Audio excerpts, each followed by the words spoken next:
underlying mechanism of enhanced urinary output is, generally speaking, the underlying mechanism of enhanced urinary output is enhancement of the excretion of sodium. That is why majority of the drugs are also known as diuretic. They are synonyms. Natriuretic, the drug which promotes the excretion of sodium, or cellulitic same, sodium, saline, or salt. So these are synonymous. The drugs which are cellulitic, at the same time they are diuretics. Except one class of drugs which we will discuss today later on. There is one class of drug which is a diuretic but not natriuretic. Can you think of situation? Hmm? Which one? Osmotic, very good, bravo. Osmotic diuretics, they do not enhance the urinary excretion of sodium, but they preferentially, selectively enhance excretion of water alone through some mechanism we will discuss. The rest of the other diuretics, they enhance urinary output by virtue of enhancing sodium excretion. Is that clear? Yes. So let's start with basic renal physiology. You already covered in first year. Just a recall. Look at this diagram. Nephron, glomerulus, tubules, various segments of tubules, and then urine formation. At this point of time, we call it filtrate, glomerular filtrate, luminal fluid or tubular fluid, eventually leading to the formation of urine. So there are various processes involved. The first, glomerular filtration. Everything in the plasma is filtered minus Albumin. all plasma proteins, minus plasma, bigger molecules, they are not filtered, and everything is filtered. Once everything is filtered, there is a process of reabsorption which takes place at various segments of nephron, starting from the proximal tubule till the collecting ducts. And at each segment, at each level, the process of reabsorption is regulated by one or more distinctively separate mechanisms, various co-transporters, various enzymes, various hormones, various channels. We'll discuss one by one. So this understanding of what mechanisms are responsible for the reabsorption of especially sodium, that is vitally important for you to understand in order to understand the mechanism of action of drugs. Because each drug has distinct target and distinct segment. So we will cover that also. After reabsorption, some drugs and some endogenous organic acids or bases, they are not filtered, rather they are secreted from interstitial fluid to the luminal fluid through specialized transport proteins. For example, if you remember, I covered this thing in CVP block and also in MSI block. Didn't I take the lecture on gout? Yes. Yeah. I think I took the lecture on gout. Didn't we cover organic acid secretory system? We covered. We covered. We did? Yes. How the uric acid is secreted? Is it filtered or transported through proximal tubules? Organic acid secretory system. I think you are focusing only on the examination. After the examination, you forget everything. Remember, I covered in the drugs in hypertension the mechanism of hyperuricemia caused by loop diuretics, thiazide diuretics. You forgot everything. Why thiazide diuretics cause hyperuricemia and may precipitate an acute gouty arthritis? Do you remember that? Yes. We covered in organic acid secretory system. So there are some specialized proteins in proximal tubules whereby some endogenous acidic molecules and some drugs are basically not filtered, rather secreted. Okay? And then finally, once everything is done, the remaining thing is excretion. Now, excretion is equal to, mathematical expression is excretion is equal to Filtration plus filtration secretion minus reabsorption. reabsorption plus secretion, isn't it? Now, as I mentioned, you need to religiously understand the various mechanisms involved in the reabsorption of sodium at various levels. Hello? Is there any question? I was asking for What one? the equation, please. Equation is simply excretion is equal to everything comes, which is filtration, reabsorption goes back minus reabsorption, something comes once again as secretion plus secretion. So excretion is equal to filtration minus reabsorption plus secretion. That's it. Okay? So I have prepared for you another slide which will come later. So see 100% sodium filtration. Within the proximal tubule, there is about 65 to 75% of the sodium is reabsorbed back into the interstitium. The mechanism involved is, what is the mechanism over here? Glucose co-transporter. Glucose amino acid. transporter, and more than that, one other mechanism is Parasympathetic. carbonic anhydrase enzyme. I did know. Carbonic anhydrase. Okay? Down the line, thin descending limb of the loop of Henry is generally impermeable to solids. It is permeable to water. Down the line, distal to that, there is thick ascending limb of the loop of Henry which is permeable to all the other sodium, and major mechanism of sodium reabsorption over here is sodium potassium 2 chloride co-transporter or symport. Okay, co-transport symport. And over here, it is about 15 to 20% of the sodium which gets reabsorbed. Very, very important segment of the nephron. Distal to that, we have distal convoluted tubule. Over here, about 5% of the sodium reabsorption takes place. And what is the mechanism here? Sodium chloride co-transport or symport. Down the line, distal to that, we have collecting tubules. Once again, there is about 5 to 6, 7% sodium reabsorption takes place here under the influence of which mechanism? Epithelial sodium. Antiport sodium potassium. Sodium potassium under the influence of Aldosterone. aldosterone. Very good. So you know the basic renal physiology here. Okay. I have prepared this for you. The same we discussed. Just to recap, filtration, proximal tubule, mainly carbonic anhydrase, thin ascending, no any reabsorption, only permeable to water, thick ascending limb, sodium, potassium 2 chloride, distal tubule, sodium chloride as you mentioned, we already discussed, cortical collecting tubule, sodium reabsorption coupled to potassium and H secretion as you mentioned under aldosterone, and finally the collecting tubule where under the influence, no any iron involved, only the ADH under the influence of ADH, only water reabsorption. Okay, that's it. You have to memorize this whole thing religiously. Now, at each segment, the drug affects differently. The mechanism of action is different. So, accordingly, the drugs are classified based on the target. Generally, how do they act? Urine formation starts from glomerular filtration.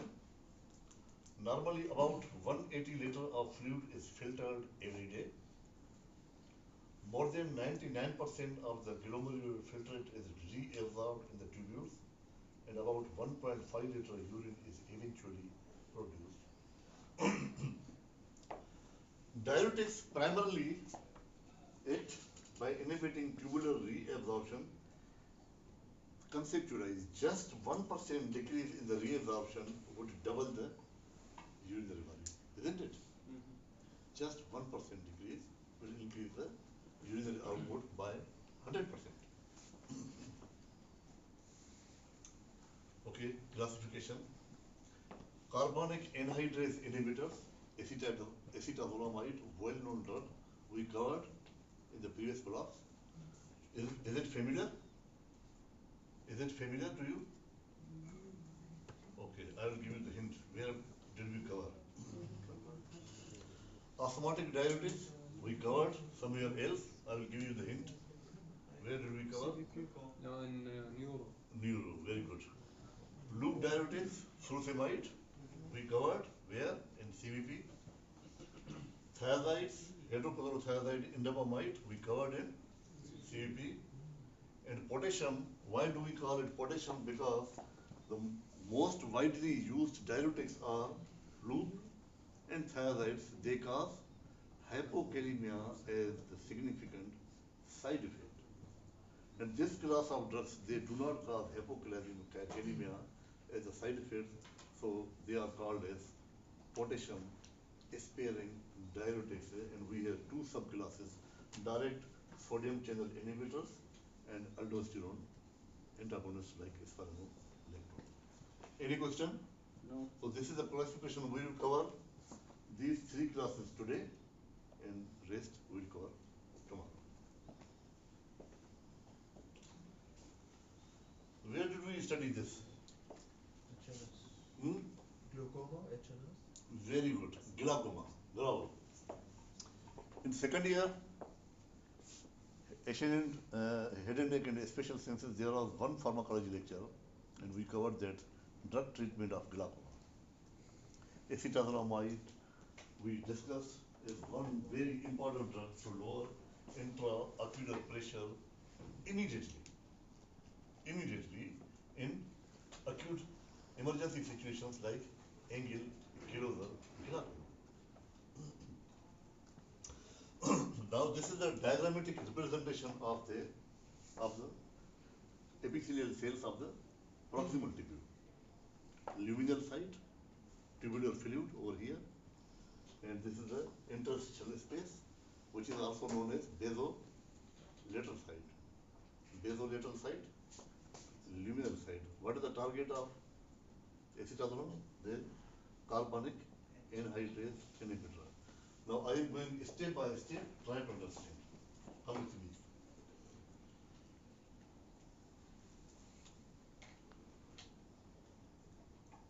We have a mechanism, the glomerular filtrate in the proximal tubule. In order to reabsorb or conserve sodium, we have an, what is this?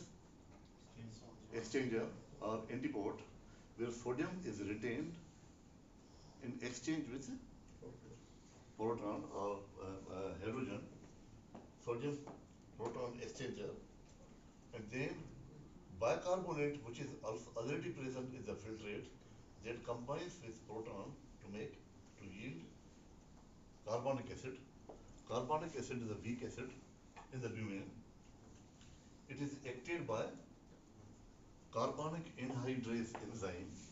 On the luminal side, carbonic anhydrase has two forms: luminal form and cytoplasmic form. On the luminal form, it converts carbonic acid into carbon dioxide and water. Carbon dioxide is very highly lipid soluble and is easily diffuses back into the epithelial cells, into the cytoplasm. Over there, it combines with water, once again under the influence of carbonic anhydrase enzyme. Now, another cytoplasmic form to make carbonic acid. It is very unstable, rapidly and spontaneously dissociates into hydrogen and bicarbonate. What is the fate of hydrogen and bicarbonate? Hmm? Hydrogen is recycled. Hydrogen is recycled and carbonate Sodium. is gold. Sodium. It combines sodium and then there is sodium bicarbonate sulfate. Now from this whole picture, you can see very well that basically all these processes yield the net retention or conservation of sodium and bicarbonate, isn't it? Net conservation of sodium and bicarbonate. Now acetazolamide and other carbonic anhydrase inhibitors, they completely block this carbonic anhydrase inhibitor. Nothing of this sort happens and sodium is not reabsorbed, bicarbonate is not reabsorbed. Oh, where did it go? And everything goes down the line into the loop of Henle. Other segments, distal segments of the nephron. So proximal tubule, the major mechanism of sodium reabsorption through carbonic anhydrase enzyme is blocked. Clear? Yes. Doctor, would this drug affect the bicarbonate levels in the interstitial space, not in the body generally? Of course. Very good question. Now you can figure out, now the carbonate is not retained, it is not conserved, it is being excreted in enormous quantities. That may lead to, which is the side effect of this drug. Perfect. Metabolic acidosis is major side effect of carbonic anhydrase inhibitor. Very well. Okay. Now,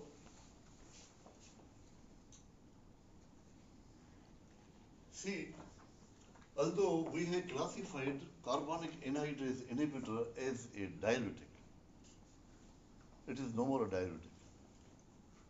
It is not used as a diuretic because among all the diuretic classes, carbonic anhydrase inhibitors are the weakest ones.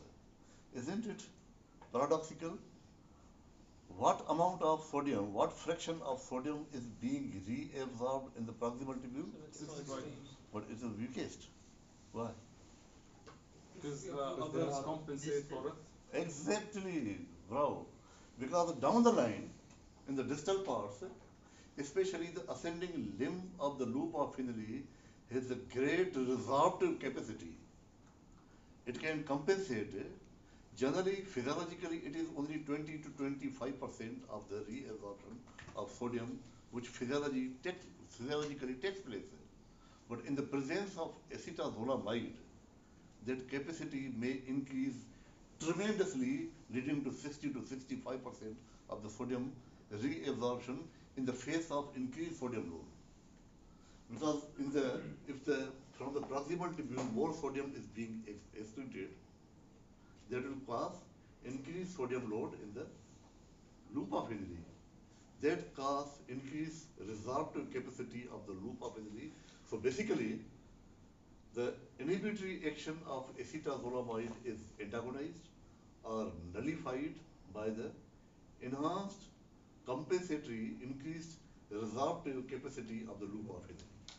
So basically in the end, it is no more a diuretic. All the action in the proximal part is nullified in the distal part. Did you get this concept? So it is the weakest diuretic of all the classes. So for the purpose of diuretic, this is useless. However, glaucoma is the very good indication of acetazolamide, especially in emergency situation, because aqueous fever production is also under the influence of the same carbonic anhydrase. Carbonic anhydrase is the mechanism by which sodium and bicarbonate resorption takes place in the ciliary body. So inhibition of carbonic anhydrase in the ciliary body leads to decreased synthesis of aqueous humor. Do you remember? Recall. Yes. Recall. So in order to treat glaucoma, you have to either decrease the synthesis of aqueous humor or Increase absorption. improve the drainage of aqueous humor. So acetazolamide decreases the synthesis of aqueous humor, leading to decrease in ocular pressure, isn't it? So this is the mechanism. And then mountain sickness is a set of symptoms and signs characterized by dyspnea, tinnitus, vertigo, in severe cases, pulmonary edema. That happens when you try to rapidly ascend to the peaks like Mount Everest, and you rapidly ascend, and then you develop these symptoms, and there is a great variety of pathophysiological mechanisms happening due to the mountain sickness. So acetobutyramide has found its way to prevent that mountain sickness, and various postulates have been put forward. If you are interested to read more, I have given you a link for the review article. Okay, what if we block the lobe handling? Is that going to enhance the reabsorption of sodium in the distal tubules? Which one? If we block the lobe friendly, the reabsorption of sodium from the lobe friendly itself, does that increase the reabsorption in the distal No, tubule? the distal tubule doesn't increase the compensatory capacity. It is a loop which has enhanced capacity, which can compensate, not the distal tubule. Okay? But we will discuss this later on in the context of loop diuretics. Adverse effects, as you mentioned rightly, he mentioned, hello, didn't you ask about bicarbonate? Yeah. Didn't you? Yes, it is. One of the side effects of metabolic acidosis because of the enhancement of the excretion of bicarbonate. Paresthesia, particularly a tingling sensation in the extremities, tinnitus, loss of appetite, these are the side effects of acetobutyramide. We discussed this already. Acetobutyramide acts on PCT, where 60 to 65% of the sodium reabsorption takes place. However, this is a very weak diuretic. Why? Now you know why. Yes. Only one more indication is metabolic alkalosis. No, in that case, you see, you have to treat the cause of metabolic acidosis. Simply enhancing the excretion of bicarbonate is not the treatment of metabolic alkalosis. So in that case, why not just inject an acid, hydrochloric acid?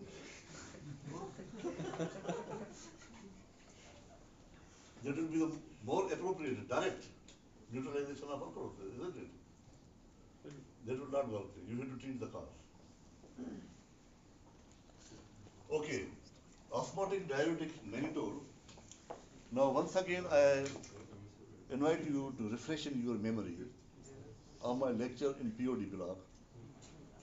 Hello, POD block, where there was a lecture on pharmacodynamics. I discussed the various mechanisms of actions of drugs. One most widely mechanism implied by the drugs is by acting on the receptors, isn't it? And other is chemical action, like antacids.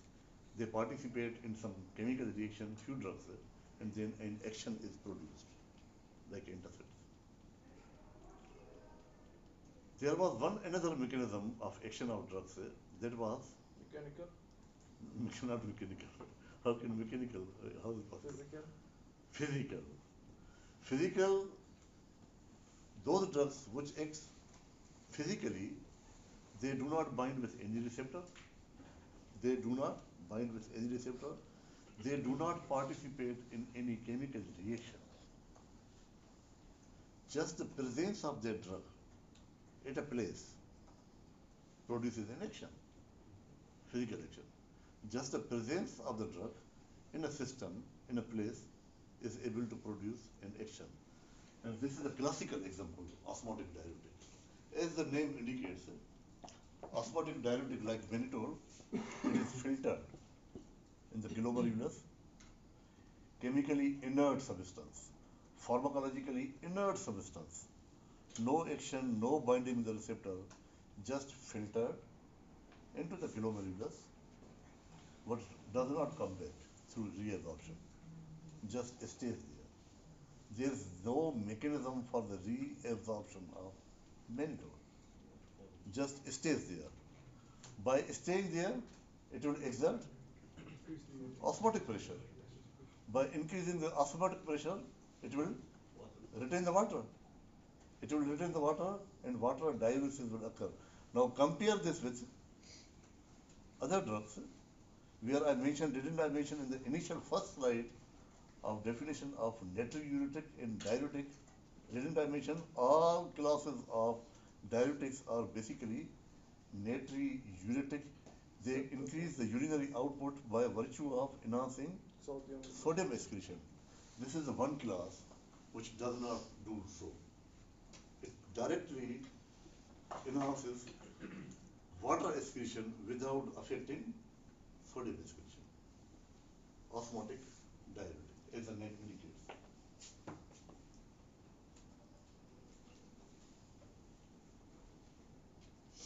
So an osmotic agent that is not reabsorbed causes water to be retained in the tubules and promotes a water diuresis, low action on sodium retention.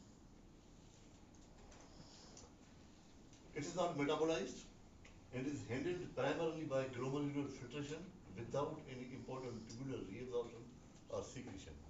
Just stays there. You see, physical mechanism of action is like that.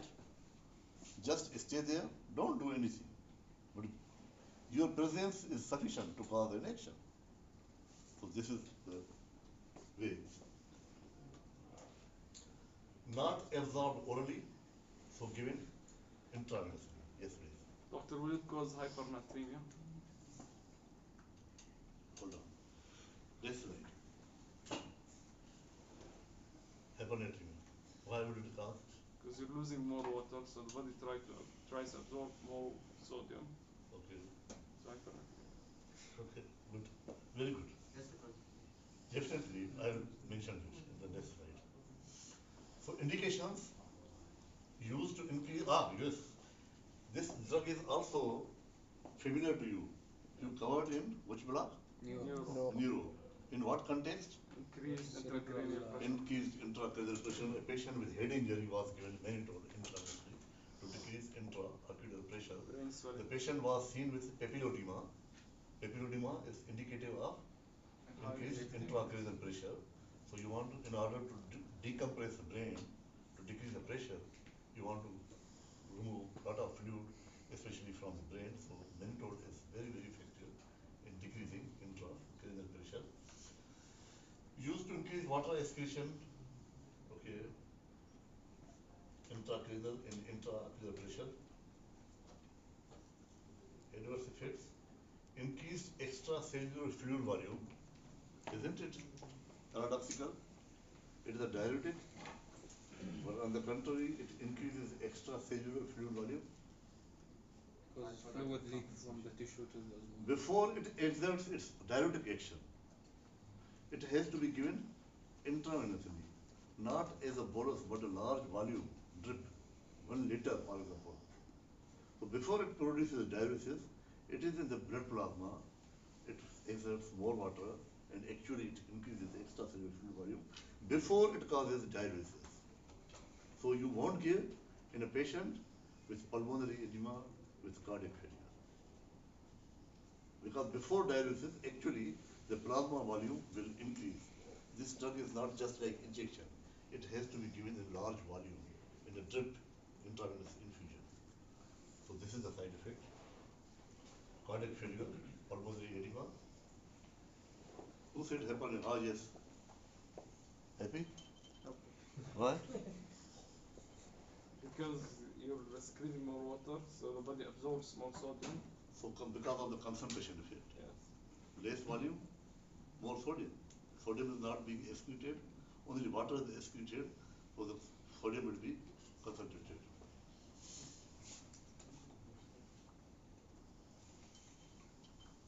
Loop diuretics, furosemide, and ethacrylinic acid. Where did we cover these? furosemide Yes. used to be increasing CVT In what context? in it would increase hypertension. Hypertension. Only? what other contests. Most important indication of furosemide is not hypertension. Diabetic. Congestive. Pulmonary Congestive cardiac failure and pulmonary edema. Well, we covered it. I remember very well. It was there. Doctor, do we use it for heart failure? Yes, yes, we do. We do. Loop diuretics, as the name indicates, the target is loop. Loop of Henry. And what is the major mechanism in the loop? Good. Now, most efficacious diuretics, capable of causing the excretion of 15 to 20% of the filtered sodium, also have vasodilator effect, direct vasodilator effect. Mechanism of action, this is the epithelial cell, just like the previous, thick ascending limb of the loop of Henry. And I have copied from some other book. As you mentioned, sodium, potassium, 2-chloride. From the luminal side, this is the mechanism of conservation or retention of all three ions. And what happens? Potassium, sodium is lost and more potassium comes. Potassium comes from here. So some of the potassium from the intracellular site is lost through potassium channels on the basolateral member, as well as some potassium back leaks into the luminal fluid through potassium channels. So this increased potassium in the tubular fluid or lumen will cause increased positive pressure in the lumen, which is responsible for the reabsorption of magnesium and calcium, not through channels, not through symport, not through any exchanger, but through paracellular pathways, through gap junction, tight junctions. So magnesium and calcium are, because of the increased potential caused by the potassium, and these come back, reabsorbed. Now, what happens practically, it has been seen under the influence of loop diuretics like furosemide. If you block this, virtually everything comes into standstill. Nothing happens. Whatever comes from the proximal tubule or descending limb of the loop of Henry just passes by the ascending limb without any change. All the transporters ATPs become standstill because everything depends, this depends on this region, so it comes standstill. Everything passes from the loop of Henry to the distal tubule to the reservoir without any change. Everything becomes standstill because this is a major mechanism.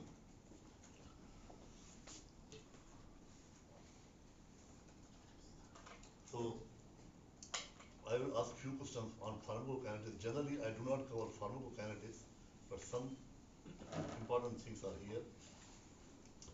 Absorbed from the GIT, so are usually administered orally, but you can use intravenously in pulmonary edema, for example, in urgent conditions.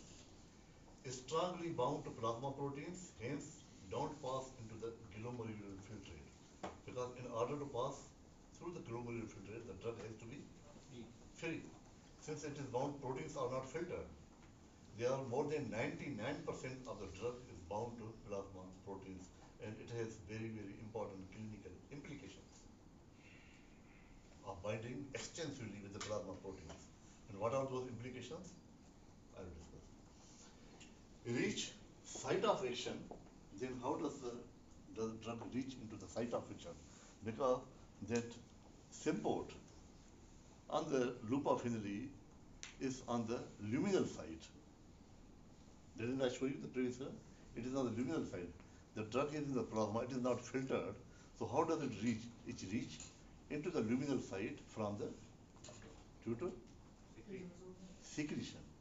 It is secreted through the same mechanism of uric acid, organic acid secretory system. So furosemide competes with uric acid to be secreted into the proximal tubule. So that, unfortunately, that organic acid secretory system is saturable. It does not have enormous capacity. It is saturable. So more of the drug will bind with those transport proteins, more of the uric acid will be retained. More of the uric acid, so that is the mechanism by which both thiazides and furosemide they cause hyperuricemia. Is that clear? I think we discussed earlier in CVP also. Okay, now this is the question. What is the implication of use of furosemide in nephrotic syndrome? Severe Decrease edema. Severe? It won't bind to Contraindicated. albumin. It won't bind to albumin. So it won't be Because in transported. nephrotic syndrome, albumin will be Lost. lost. Albumin is less. So less of the drug will be, so what will be the implication? Will the effect of furosemide increased, Decrease. decreased? If decreased, why? I think there is two perspectives to it. So maybe it acts on a different body part. It affects sodium potassium chloride co-transporter, maybe in the intestines or somewhere. Or it can increase because it's now more in the plasma, so it can be secreted more readily. Okay, very good. Yes, please. But I have a question. Since protein is being lost in the glomerulus and this binds to protein, wouldn't that mean more furosemide is being filtered out? Okay, more, but it has to, you see, several times I have conveyed this concept. Please keep in mind, always, I repeat this. In every block, something comes, basic pharmacology, which I repeat. It is a free drug, which is pharmacologically active. Keep in mind, it is a free drug, which is pharmacologically active, and it is a free drug, which is subject to metabolism. Which is if a drug is bound to plasma protein, it is not active, number one. If it is bound to plasma protein, it is immune to metabolism. Okay? In that case, if the drug is extensively bound to plasma, whatever they are, and it is filtered, but it is useless. It has to be free.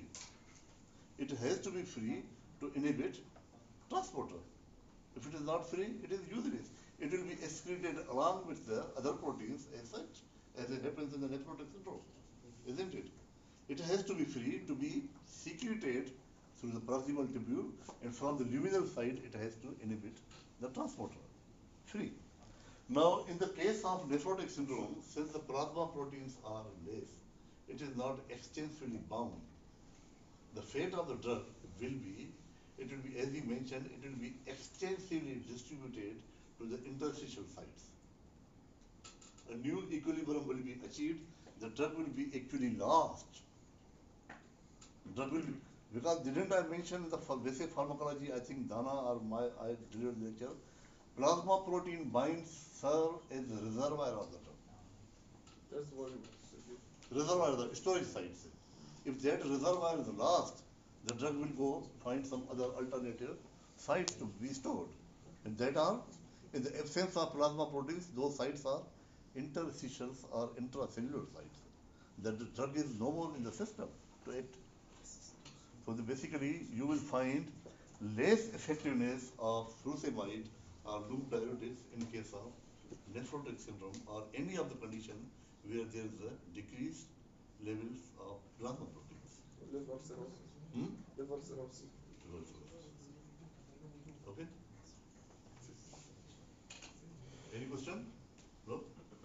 So do we use loop diuretics inside nephrotic syndrome or we don't use it? We use, but then judicious use. You see, generally you use with a potassium, you will see potassium aspirin diuretic combination of potassium aspirin diuretic and thiazide loop diuretic works well compared to loop diuretics alone. We'll discuss it later. You can use it, but generally you won't find less effectiveness with loop diuretics compared to the ordinary conditions. They are not as effective.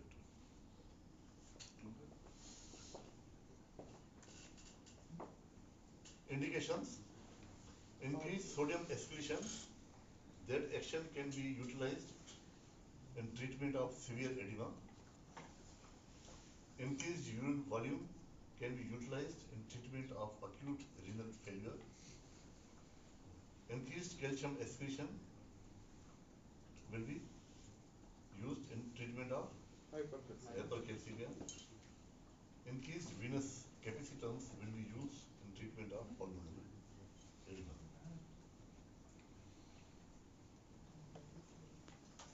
Adverse effects, profound extracellular fluid depletion, are most efficacious class of diuretics. Although loop provides only 15 to 25% of the sodium reabsorption, but among all the diuretics, this is the most efficacious, most effective. Hypokalemia, who will tell me why thiazides and loop diuretics cause hypokalemia? There is more sodium that reaches the collecting duct, so more reabsorption by the ENaC, so more potassium is being secreted into the lumen. Okay, very good. That ENaC is under the influence of what? Aldosterone. Aldosterone. So what is the action of aldosterone? Reabsorb Sodium reabsorption and potassium in exchange potassium excretion. So more sodium overload presented to the collecting ducts in case of thiazides or loop diuretics is sufficient because then the compensatory there is increase in the activity of aldosterone that leads to, because that tries to retain some of the sodium which has been presented to collecting ducts under the influence of aldosterone. Some of the sodium is retained, but at the cost of excreting some potassium. That is the mechanism of hypokalemia. Hyperuricemia we discussed. Any question? Ototoxicity, why? Same channel in the ear. Endolymph. And Otolymph. So ototoxicity is one of the side effects of loop. Hypomagnesemia we discussed. And hyperglycemia. Why?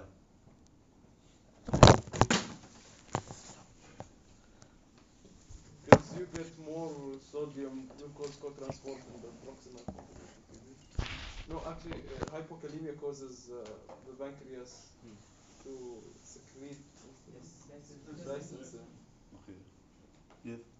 When potassium enters the pancreas, there is activation of the calcium channel, which leads to the secretion of insulin.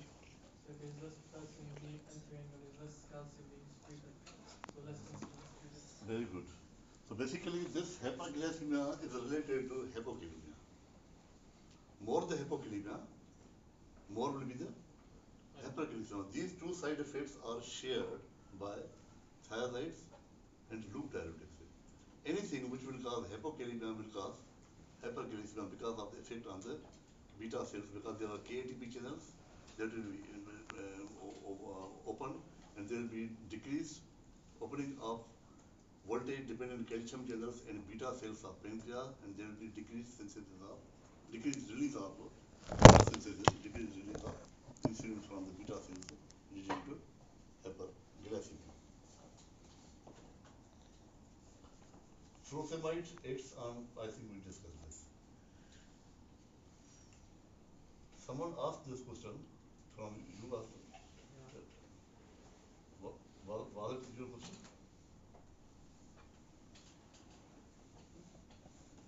Then why the sodium reabsorption which takes place in the presence of inhibition of the sodium reabsorption takes place in the presence of loop, will it be compensated by sodium reabsorption in the distal tubule or not? No, because inherent physiological capacity of the sodium reabsorption in the distal tubule is limited. And whereas compensatory mechanisms in the loop is enormous. It can antagonize the inhibition of the reabsorption in the proximal tubule in the loop, but distal to that, the resorptive capacity is very, very limited. So once this reabsorption inhibition has happened in the loop, cannot be reversed back. Okay?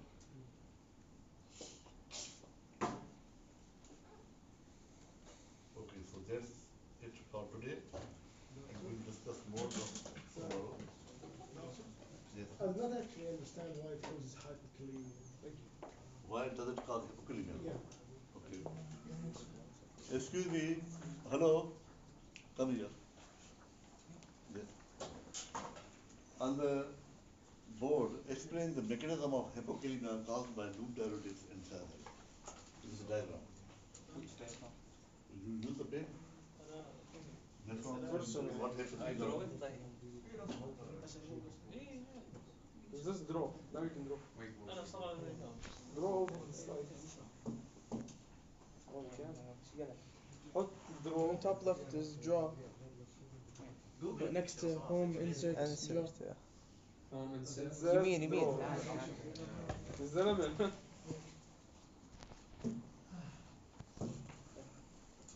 So thiazides. Thiazides and loop diuretics, how do they cause hypokalemia? Now first of all, in the either of them, يعني either thiazides or loop diuretics, they will lead to more sodium that reaches the collecting duct, either by inhibition of the sodium potassium 2 chloride channel in the thick ascending lip, or through the inhibition of the sodium chloride channel in the distal convoluted tubule. So if there's more sodium that reaches the distal tubule, Draw with touch. Beside the eraser. Click draw with touch. أيوة خلاص قول draw. Okay. this is the luminal side, this is the basolateral side. So this is the collecting duct, okay? So you have here channels in the collecting duct that reabsorb sodium. Calibration, mashallah. So they are called the ENaC channels, epithelial sodium channels. Right? These reabsorb sodium and they are aided by aldosterone. So if you have low sodium in your body, you want to reabsorb more sodium and water. So increase the production of renin, angiotensin 1, 2, then aldosterone from the zona granulosa in the adrenal gland. So this increases more reabsorption of sodium. When you have more reabsorption of sodium, there is more secretion of potassium to compensate for the potential. There's more negative potential here. So there's an electrochemical gradient that leads to the secretion of potassium, and this leads to the hypokalemia in the use of thiazide and loop diuretics. So as part of compensation of the high sodium in the lumen. Exactly. We High reabsorb sodium also. presented to the collecting duct is sufficient to cause increased activity of aldosterone, which actually happens. Aldosterone levels actually rise after treatment with thiazides and loop diuretics. So increased activity of aldosterone, as you mentioned rightly, causes increased activity of ENaC, resulting in more conservation of sodium, but that at the cost of more secretion of potassium. And also they cause metabolic alkalosis, because this happens at the principal cells. There are other cells that are collecting, but they are called the alpha intercalated cells. They secrete H plus also by the action of aldosterone. This leads to metabolic alkalosis. We'll discuss tomorrow. We'll discuss potassium aspirin diuretics. How this hypokalemia, which is produced by thiazides, does not happen with potassium aspirin diuretics. Why is the furosemide the most effective drug? Why is it not something that DCT affects is the very No, we said acetazolamide will get reabsorbed later, but most sodium gets reabsorbed there if we exclude the proximal convoluted tubule. Maybe that's the reason. Okay, listen. Now, travel with the drug. Start your journey from the glomerular filtrate. The first thing to cause reabsorption of sodium is proximal tubule, where the major chunk of the sodium reabsorption takes place. Hello. Once you inhibit that reabsorption, fortunately we have distal to that proximal tubule, at the loop of Henle, we have another mechanism of sodium reabsorption, which physiologically causes only about 20% of the reabsorption. But in the presence of acetazolamide, that resorptive capacity, when you increase the sodium load in the loop of Henle, the reabsorptive capacity of loop of Henle increases proportionally, tremendously, when there is more sodium in the tubular fluid. So that compensates for the increased sodium load, which has been presenting now to the loop of Why Henle. doesn't that happen in the distal convoluted tubule? Distal, physiologically, distal tubule does not have such enormous compensatory capacity. So it cannot compensate. So that is why once you inhibit the sodium reabsorption process in the loop of Henle, it cannot be compensated significantly in the distal parts. So that's class. That's the last part. That is the last part for compensation. Compensation can only take place in the loop. In the distal part, distal tubule, and the collecting duct, it is just 5% each. That's it. Okay? That's the mechanism. Anything else? Thank you. Thank you.